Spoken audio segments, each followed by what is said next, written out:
Okay, so this lesson is going to focus on the commonalities and variations of Africa and the Americans, some of our shared features, and some of the things that made each region distinct. So before we get started, you need to make sure you have your guided notes to go along with this, whether you've downloaded them from the website or have the printout from class. So make sure you've got that as you're following along. Okay. So, like I said, we're going to talk about the commonalities and variations of Africa and the Americas. We're switching focus. We've mostly been dealing with Eurasia, and now we're going to talk about some of our other societies that are developing at the same time. Um, Comparing these two supercontinents, first of all, in order for each really civilization or society to develop, there has to be some sort of agricultural revolution.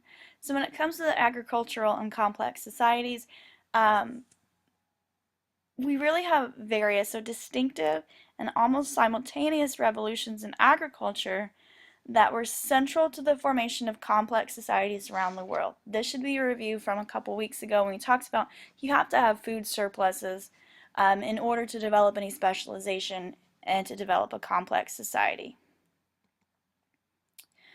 Another factor that we have here is the uneven distribution of humans and domesticated animals. We've talked before about how the Americas especially don't have any animals suitable for domestication. All they have really is the llama, which this is a pretty goofy picture, but we talked about how a llama is not a suitable pack animal. It's not going to develop the agricultures like what we had in Europe with um, sheep, goats, cows, and horses, and really Africa lacks these animals as well. Um, And we also have the uneven distribution of humans. About 80% of the population of the world at this time lives in Eurasia. That's why we had uh, 3 chapters focus on empires in Eurasia, and we have one that focuses on Africa and the Americas. About 11% of the population, global populations in Africa, and about 5 to 7% is in the Americas. Some of the other commonalities that we show are variations in metallurgy and literacy. In the Americas especially, they have a less developed use of metal and writing. Only one of our civilizations in the Americas actually develops a form of writing, whereas parts of Egypt were able, or not just Egypt, but North Africa were able to develop them based on their contact with the Europeans. And that leads us into point D, which was the fact that the Americas were geographically isolated. From the time that they crossed the ice bridge, when that ice bridge went away, there was no contact with the Americas until the Iberian voyages during the Age of Discovery. And when we talk about the Iberian Peninsula, we're really talking about the countries of Spain and Portugal. But in contrast to the Americas, Africa had had centuries of contact through trade networks and merchants where they were pretty well acquainted with much of Europe and Southwest Asia. Okay, the civilizations we're going to talk about first are the civilizations in Africa. Sorry about that pause there. Hope you guys didn't hear the siren running by my house. But we're going to talk about the civilizations in Africa, and something that's unique to Africa is that when we talk about pre-modern Africa, we're really talking, historians are talking about this geographic concept, the continent of Africa, not necessarily cultural identity. Um, Due to variations in agriculture and climates in Africa, you have several different types of societies, cultures, and civilizations that all have very distinct differences among them, as well as interactions between them. Um, Environmental differences in northern Africa, you have a Mediterranean climate. Sub-Saharan Africa, you have large stretches of desert. You have the savanna grasslands, the rainforests of Central Africa, and the highlands and mountains of southwestern Africa. Africa is the most tropical of our 3 supercontinents, which means that these warm temperatures means that your vegetation is going to decompose a lot faster, which means that your soil in this area is less fertile. It's not very conducive to large-scale agriculture. Africa also has large health problems due to disease-carrying insects and parasites. But the first civilization we're going to talk about in Africa is the Meroe, which was a Nile Valley civilization. And it basically is the center of the Nubia civilization. Egypt and Nubia, which is a civilization a little bit further south down the Nile, um, developed the Nubian civilization was south of Egypt, and between 300 BCE and 100 CE, Meroe becomes really the center of their civilization. This is its golden age. And there's pretty clear evidence of both cultures influencing each other. Um, Shared aspects of religions and trade, of small-scale warfare is evident between Egypt and Nubia. As far as the state is concerned with Nubia, we had an all-powerful monarch. The kings and queens of Meroe were very well known. And something that's different from Egypt is that there are at least 10 instances of queens ruling or co-ruling this area. And what's significant is that when they appear in sculptures, they, as you can see over here, they appear as women. And they have a prominence and power that's equal to their male counterpart. So if you see here, you have a Nubian queen and the prince, and they are standing side by side rather than the woman behind the man. And that's different than what we saw in Egypt. The Meroe government is not quite as centralized as Egypt either, and part of that has to do with their agriculture. The Nile provides a lot of water for farming. Obviously, it floods every year, but its location further south means that it has sufficient rainfall to sustain agriculture. So we have less demand for irrigation. We don't see the large-scale irrigation projects in Meroe that we saw in Egypt. And this means that we have less need for a centralized state to organize these large-scale projects. Its location on the Nile and not far off the coast, east coast of Africa, makes it a key hub of trade. It's right there in those Indian Ocean trade ports. And it really draws its wealth and military power based on this long-distance trade. It can go north through the Nile, west through camel caravans, and it develops this reputation for great riches. You're talking iron, cotton, access to gold, ivory, tortoiseshells, and ostrich feathers. As far as religion is concerned, the Meroe practices Coptic Christianity for about 1,000 years. This is the same type of Christianity that's practiced in Egypt. It's based on Greek language, and it really lasts until the invasion of the Islamic Empire around 1300. And this also has a little bit to do with the decline of some of our empires in this region. The Meroe are taken over by a neighboring empire called the Aksum. They actually conquer them and create a larger empire, and that's what we're going to talk about next. But you can see the green here. This is their Meroe. It's just south of Egypt and not far from the Red Sea, where they can get out and trade in that Indian Ocean network. The Aksum Empire is a little closer to the coast, so that's going to be key with their trade. Other empires we're going to talk about in a little bit are the Niger Valley civilizations. And as an alternative to civilization, we have the Bantu that come down, take over the Batwa, come all the way down into South Africa. Okay, so the Aksum take over the Meroe, and here we have the making of a Christian kingdom. They are located in modern-day Ethiopia.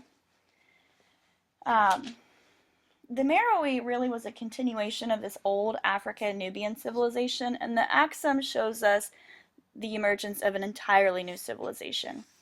It's located in the Horn of Africa, what is now Eritrea and northern Ethiopia.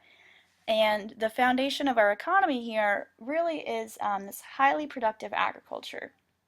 What's different, and I would put a little star by this first number one, I guess I should say, is that the Aksum used plow agriculture, which is unique. The rest of Africa was still kind of using a stick digging into the ground. Um, with this, they were able to grow a lot of grain crops, things like wheat, barley, millet, and teff, which is a highly nutritious grain. And by the year 50 CE, we have a pretty extensive state that's developed because this Red Sea and the Indian Ocean trade has allowed the government to develop because it gains so wealthy because it taxes the trade.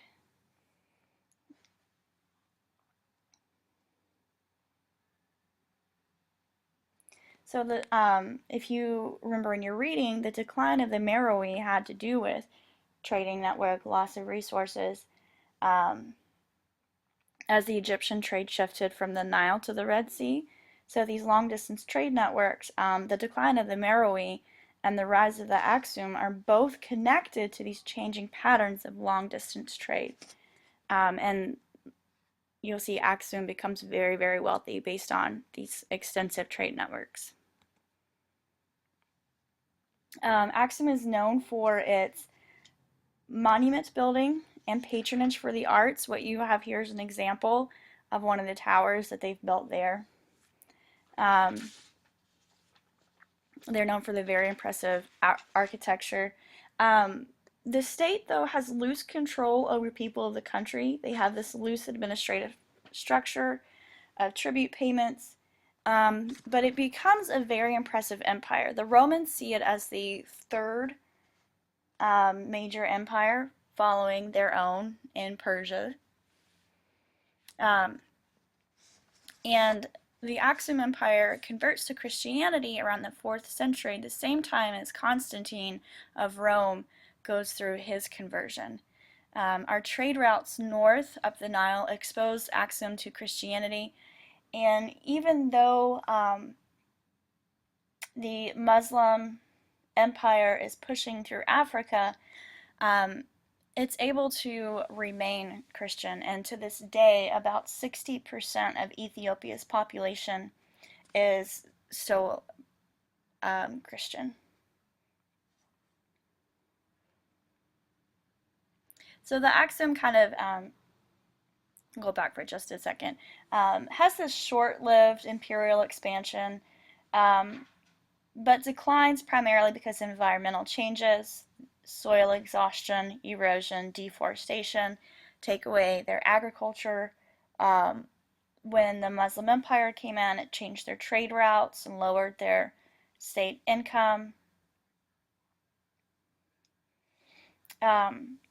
And when we talk about the Meroe and the Aksum, they have just similarities to some of our European empires, like long-distance trade, urban centers, a centralized government. We have these monuments that have been constructed. These empires feature a written language. And all of these are similar to the empires we've talked about of Eurasia, whether it's the Han, the Maurya, the Roman, Persians, Greeks, all of them share those similar features. What's unique around the Niger River is that we have cities that come along without a state government. So we have urbanization occurring along the Niger River without actually imperial or bureaucratic systems to go with them. So prolonged dry periods are going to bring people from the Sahara into the floodplain of the middle of the Niger in search of a reliable water source. When they come, they're going to bring domesticated sheep, cattle, goats, as well as agricultural or farming skills and ironworking technology. And we have this distinctive city-based civilization. These Nigerian cities were not part of some larger imperialist system or centralized political structure. We're talking about either having a monarch or some sort of government bureaucracy. These cities are more similar to the Indus Valley civilizations. In these cities, you're going to have economically specialized settlements surrounding a larger central town. Um, Ironsmithing seems to be it's the most respectable, most um, feared and revered of the occupations due to the danger that really accompanies it. Um, but the specialization really just kind of makes the government unnecessary. Everybody has their jobs to perform, and they don't need a state system coming in and telling them how to do it. We do have growing networks of indigenous trade because these areas are gonna lack some raw materials and commodities. We have long distance trade that develops. The middle Niger floodplain has rich agriculture, plenty of clay for pottery, but they don't have stone, iron ore, salt, and fuel. So these are going to be the basis for our trade networks.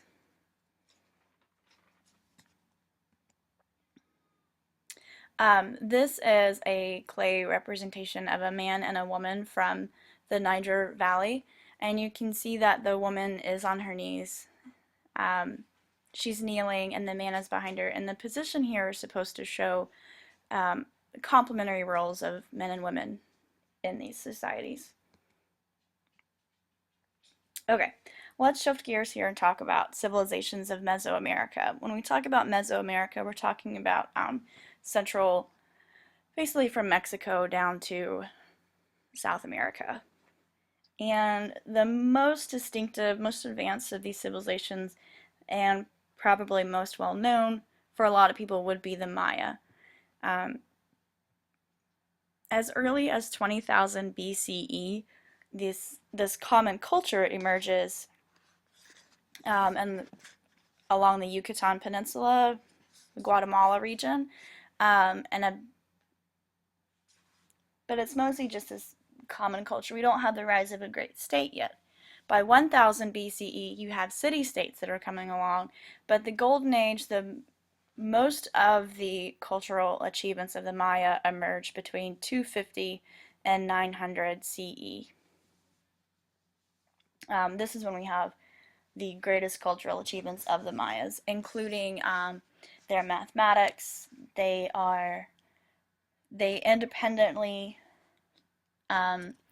arise to the concept of zero and place notation in math, and they combine their mathematical abilities with careful observations of the night skies, so they're observing the stars, the planets, and whatnot to predict eclipses and other natural phenomenons. They create a very elaborate calendar. This is the Mayan calendar, the sunstone. And they are also able to calculate the accurate length of the solar year. The Mayan solar year is actually more accurate than the calendars that we use today.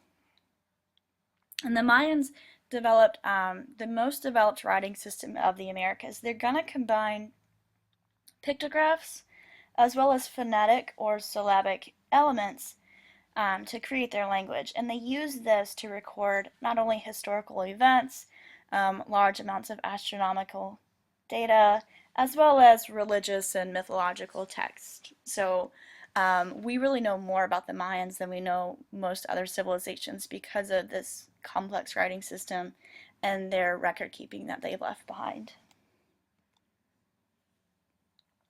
The Mayans are known for their engineered agriculture. They were a very wealthy state because they were so agriculturally successful. They would build terraces into hillsides, you see here.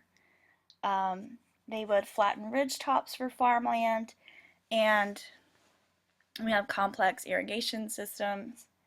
And this agricultural is going to support elite classes of nobles, priests, merchants, and architects, and it also frees up a labor force to work on public works, public structures. Like Machu Picchu is created by this labor force. Politically, the Mayans are organized in city-states. They're more similar to the Greeks than they are Romans or Persians or any other state. Um, you have local lords or sometimes regional kingdoms, but you don't have a central authority. As a result, there's frequent warfare between the states. It's very common to capture and sacrifice prisoners from neighboring city-states. So initially the Mayans were thought of as this like peaceful, intelligent, intellectual society until they realized that they were capturing other people and using them for human sacrifices. After about 840, the Mayan Empire begins to collapse, with really a completeness and a finality that's rarely seen. It's devastating in the southern region of their empire. Approximately 85% of their population is lost. And it's due to things like overpopulation. This rapid population growth could have outstripped the area of the resources, and brought things like deforestation, erosion of hillsides. We also have records of a prolonged drought that contributed to significant loss of the population and local warfare.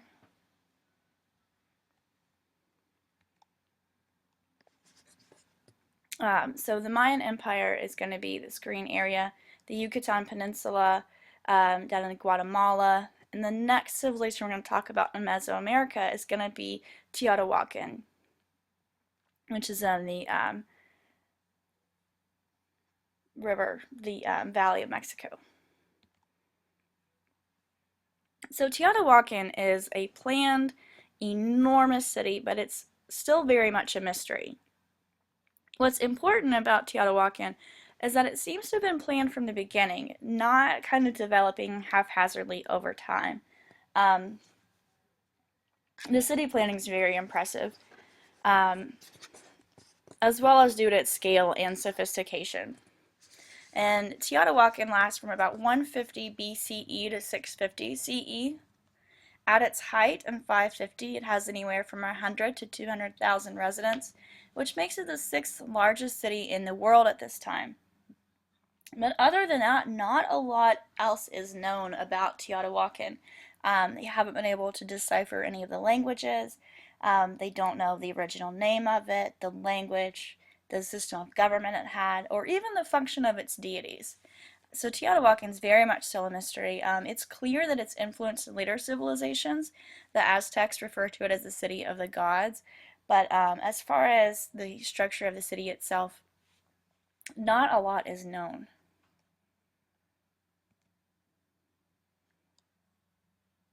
Okay, so we're going to switch down and talk about the civilization of the Andes. The Andes were an impressive mountain range in South America.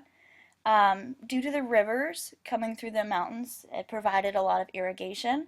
The Pacific Ocean is going to provide plenty of fish and coastal birds for the civilizations to eat.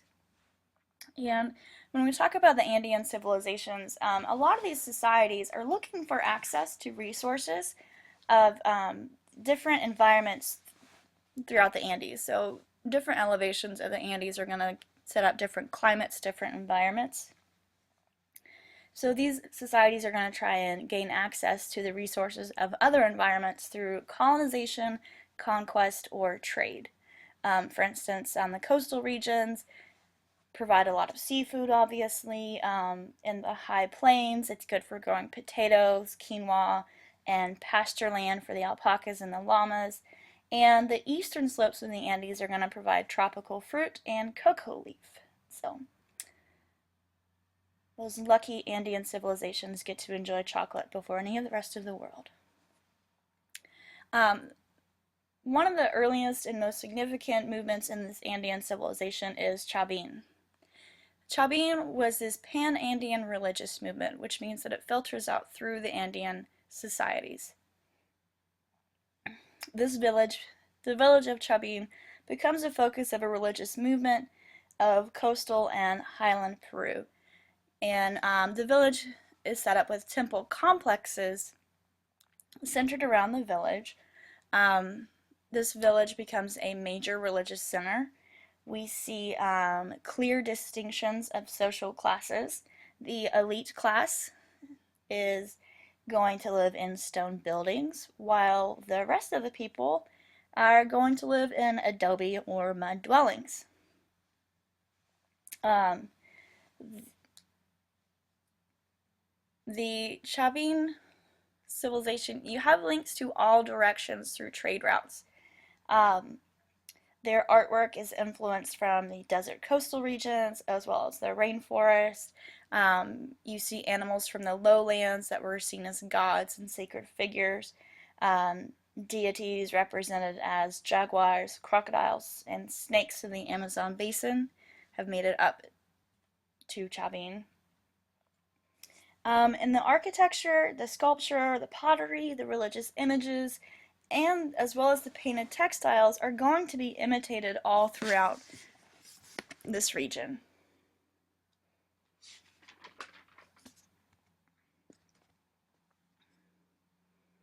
So as we talk through the other Andean civilizations, Chavin is going to be up here in the orange, and Moche also is going to be up there as well.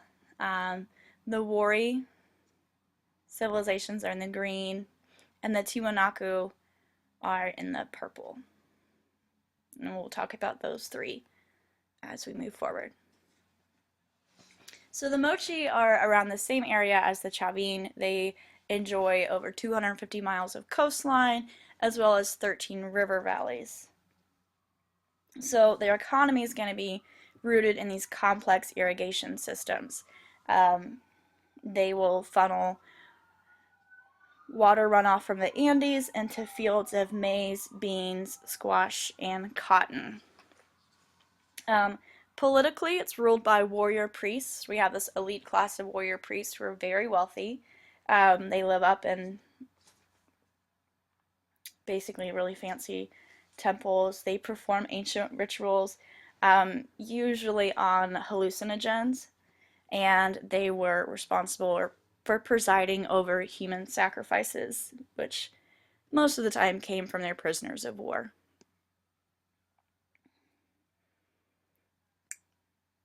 Um, the art here is going to reflect the culture of the Moche elite. Not a lot is really going to be known about the daily life of the lower classes, um, but they do have very fine craft skills. They're metal workers, potters, and weavers. Leave behind artifacts of very sophisticated skills. And here's an example of a pot here. You can see the skill that one is just very lifelike. Um, um, Very representative of the model. Um, the downfall of the mochi, though, is going to have to do with their environment, and this is a really important example to know. The AP exam is going to ask you to know examples of environmental damage that can cause the decline and the fall of civilizations, and we see that with the mochi. Their civilization, their location, and the Andes means that they're prone to earthquakes as well as droughts and floods, and those things as well as warfare really bring down their civilization.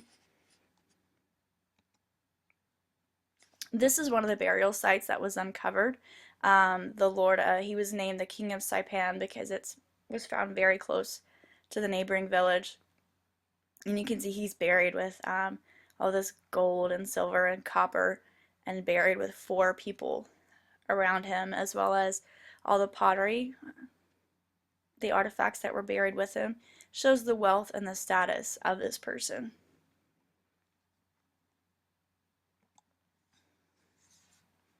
Okay, now we're going to talk about Wari and Tiwanaku, these empires of the Andean interior, and you can see they develop where the Inca will later arise. With these empires, we're talking about 400 to 1000 CE, and they develop out of these ancient settlements. They're going to draw on the things that were left behind them. Both of these empires are going to feature, they both have large urban capitals, they have monumental architecture, a stratified population, so it means we have different classes in our society, And in both of these, the government is going to collect surplus food and store it in warehouses as insurance against drought and famine. Both of these colonies, or empires, they didn't control like continuous bands of territories. Rather, they had colonies at various lower elevations on the eastern as well as western slopes of the Andes and the highlands to get resources like seafood, maize, chili peppers, cocoa, hallucinogenic plants, obsidian, which is a very, very sharp metal. Um, it's even surgeons today, some surgeons prefer to use obsidian because it's so sharp. Um, and they can also get feathers from tropical birds, which they would use in various religious ceremonies. To link these distant centers, it was usually caravans of llamas that would link the colonies with the urban centers.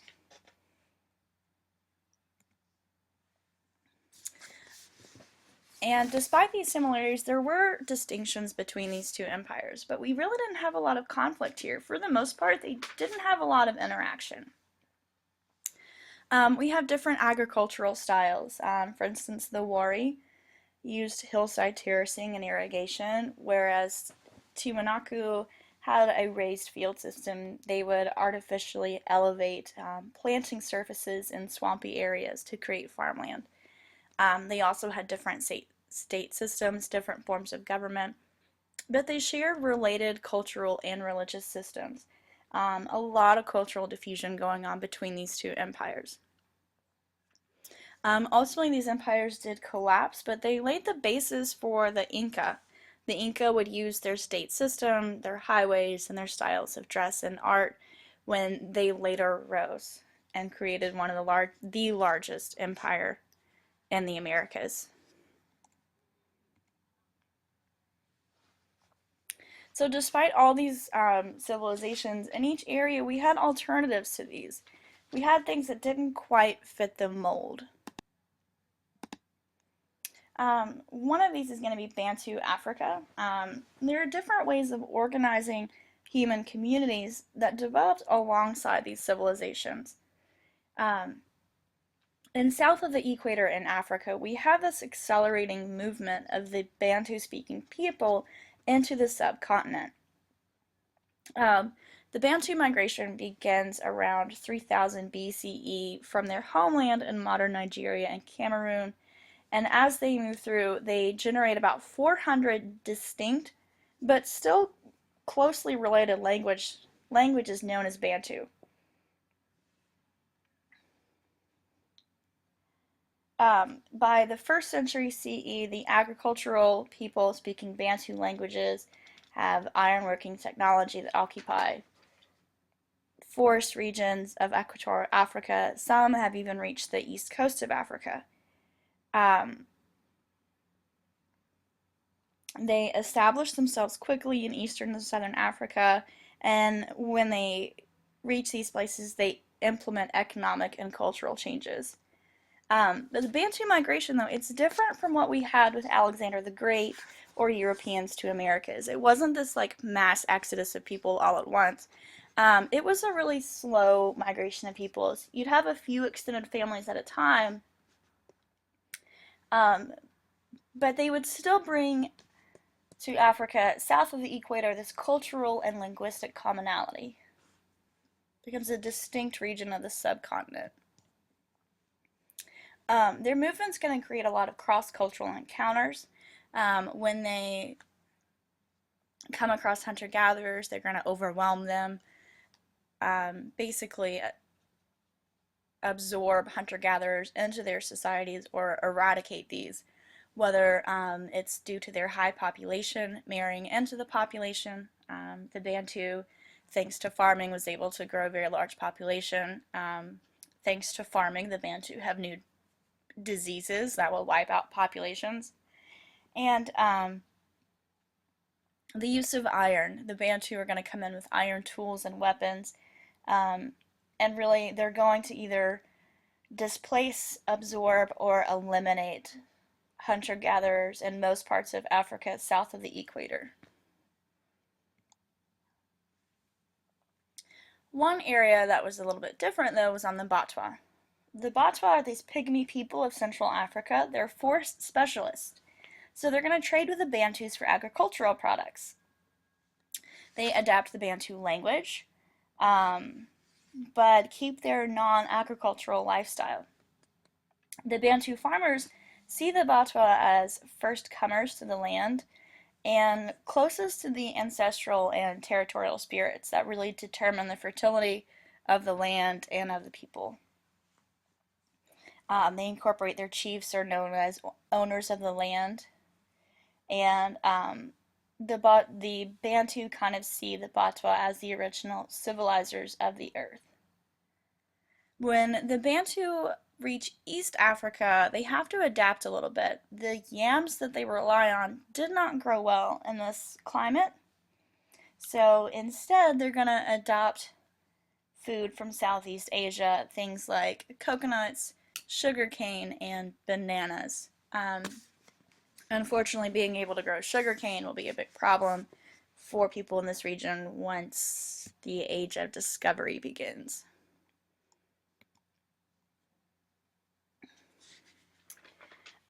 There is a wide variety of Bantu cultures, like I said, that will develop over time. They each have a little something different. We also have less patriarchal gender systems here. We don't see the system of male-dominated. Rather, the gender relationships here are more parallel. When it comes to religion, they are not as much concerned with the role of a creator god, like we saw with Zoroastrianism and Christianity, Judaism. Instead, they're going to focus on the impact of the spirits of ancestors or the natural world. And with this, we see localized rather than a universal faith and rituals. Universal faith means that it can be practiced anywhere, and really with these religions, they're very specific to their regions.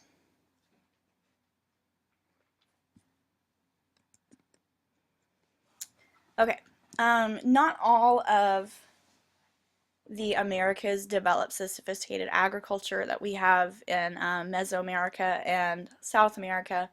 In North America, there are still large bands of hunter-gatherers across the Great Plains as well as the Pacific Northwest.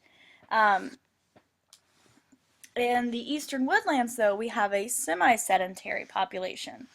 We have agricultural societies that have developed, but they're not quite as intensive and productive as what we had in Mesoamerica and the Andes. One of these that we're going to talk about is the ancestral Pueblo, the pit houses and great houses that developed. This is going to be in modern-day New Mexico, or basically southwest North America. The Chaco phenomenon, that's in New Mexico. So the climate of the southwestern North America, we're talking Arizona, New Mexico, parts of northern Mexico, it's very arid. It's very dry land that's cut by mountains.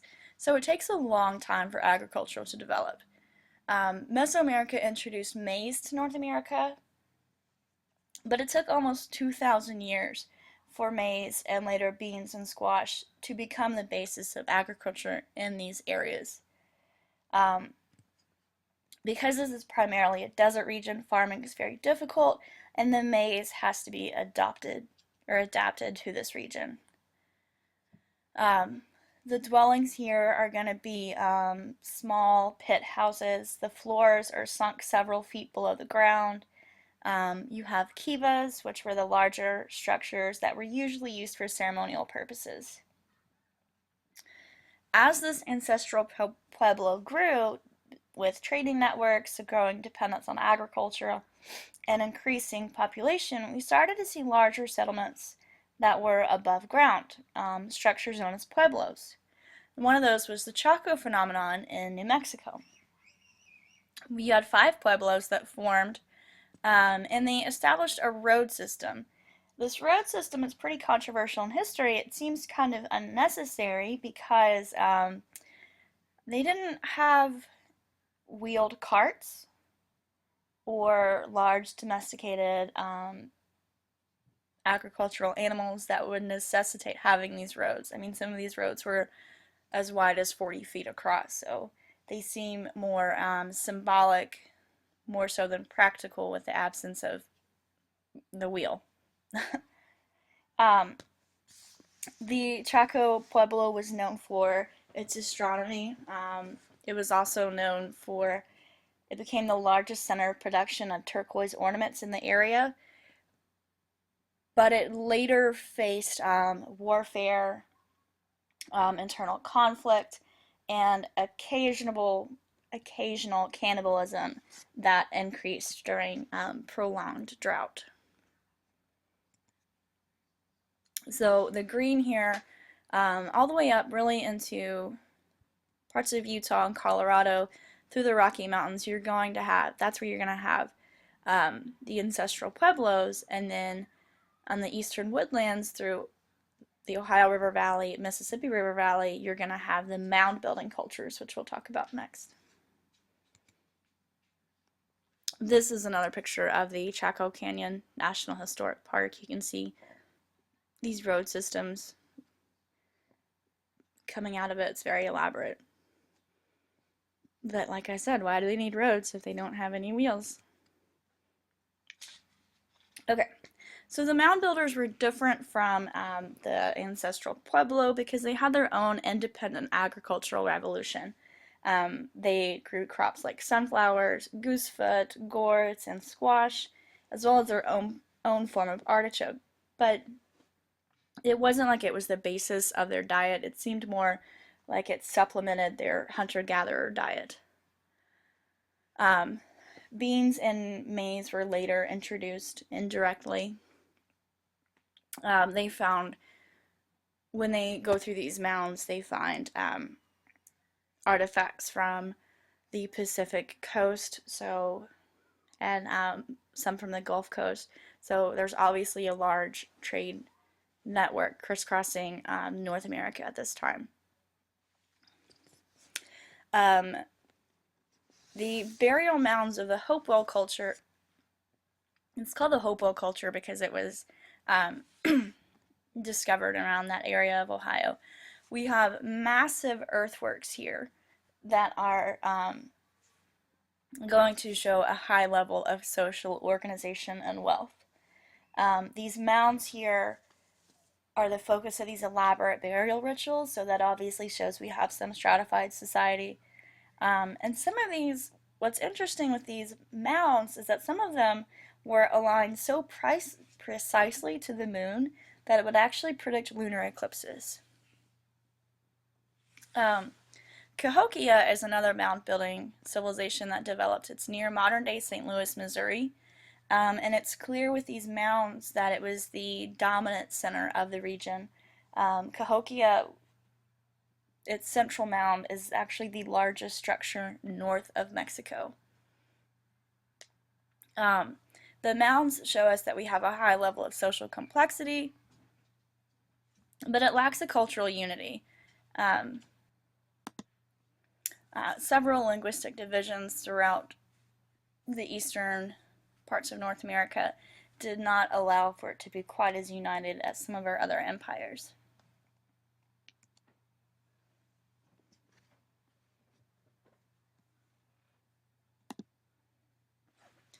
Okay, so to wrap it up, we have to look at deciding what's important, balancing world history. So one of the questions is, what gets included in world history, what gets left out? How do you decide how much time to spend on different places and what societies, civilizations are going to make it in? Does it have to do with the duration of it? If you're going to make that argument, then about 90% of our time would be spent on the hunter-gatherers in the Paleolithic age. If we're going to focus on, okay, how long did this civilization, this empire last? Would we focus on population? Who has the largest populations? What kind of influence was left behind? How do they influence other areas? For instance, Tiana Joaquin had a huge influence on later civilizations of Mesoamerica, but that ties into evidence. What evidence do we have left behind from Tiana Joaquin? Sometimes it has to do with the location of the historian and the audience. Most of our history texts are going to focus more on European-centered history because in America, that's where most of our culture derived from, so it's a very Eurocentric perspective. So it's been hard to develop a consensus on a proper balance between what parts of societies are included in world history and which ones get left out. So that's going to wrap up basically all of Chapter 6. Make sure you have your notes filled out, bring them with you. They will be checked, and as well as any questions that you have. So